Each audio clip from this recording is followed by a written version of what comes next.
Hey, good morning. Welcome back to your work week. I hope you had a great weekend. I hope you end up this week filled with winning results and improved, better relationships. Today, I want to talk to you about what do you do for your own personal professional development? And I'm asking because I'm looking at myself and I'm wondering if I'm doing enough. Um, I read a lot of content rich emails. I get a lot of that and they burn a lot of time. And I listen to some audiobooks, but not all of those are professional development kind of related. Some of those are escapes, and I listen to these while I'm walking. And my favorite right now is the Harry Potter series on audiobooks, and they are fantastic. So, highly recommend those. Um, I listen to podcasts every now and then, but I really haven't made podcast listening a habit. And there's some great stuff on some great podcasts. I've been a guest on about 16 or 17 in the past few months, talking about all kinds of different things. I've got one actually going live this week. It's on Wise Up at Work with Christina DiGiacomo, who is the modern philosopher. And we had a fantastic conversation about philosophy in general and about lean systems as a philosophy. So I've really enjoyed that. One of the better things that I've done for my professional development is join the Thought Council with the C-Suite Network.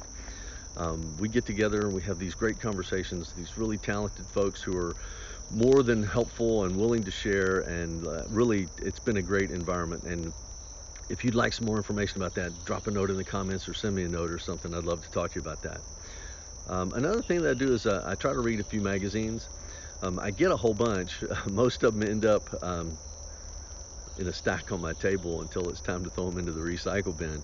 But some of them really get my attention. I try to look through them every time they come in. Uh, Fast Company is one of my favorites, and Harvard Business Review, and then the magazine from the Association for Talent Development are my three favorites right now. And I'm going to use this platform to kind of build that discipline to make sure that I look at those a little bit more effectively. So uh, I'm going to include in the schedule, actually, I have included in the schedule a day that says, hey, what's in either Fast Company or Harvard Business Review? Today, it's what's in HBR. So I want to talk about that just real briefly. In the July-August edition, which is what the current one, the spotlight is on emerging from the crisis, and that's what's on the cover.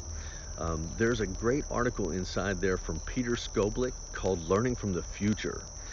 He talks about making strategy in times of great uncertainty. Um, he says the key to this is strategic foresight, which, foresight is not a skill that everybody possesses, but he makes it pretty clear in the article that we can develop this as a skill. So I think it's a great opportunity for us to learn and develop. He says what really makes this work is, or one key thing that makes this work is effective and imaginative scenario planning. Now, scenario planning, to quote the article, says it uses stories about alternative futures to challenge assumptions and reframe perceptions of the present. The process does not attempt to predict the future, but aims instead to explore plausible futures and inform strategy. Now, this is not a new thing. I mean, people have been doing this for an awful long time. Uh, if you've ever done any emergency planning, then you're going to already have some experience with this. So if you can imagine a business scenario, say, what would happen if demand doubled in the next couple of weeks? What will we do? And then take your team through the brainstorming about how you would react to that particular situation, and then build a plan around that. Now, I've been helping organizations do this for a good long time. So if you need some help, just give me a call. Um, that's going to wrap it up for today. Don't forget, Wednesday at noon, Lean Coffee on Zoom. You can check Facebook for the event notification. I'll put it on there today sometime. Hope you join me. And then keep a lookout for an upcoming series of webinars, some notices about that. Also, don't forget to turn on your live notifications so you can join me here in the morning. If you have feedback on a better time or some specific stuff that you'd like to hear about, drop it in the comments. Please also share this on your timeline to friends if you think it's useful, and then give me some feedback to help me keep it useful for you. All right, have a great day, and I'll see you tomorrow.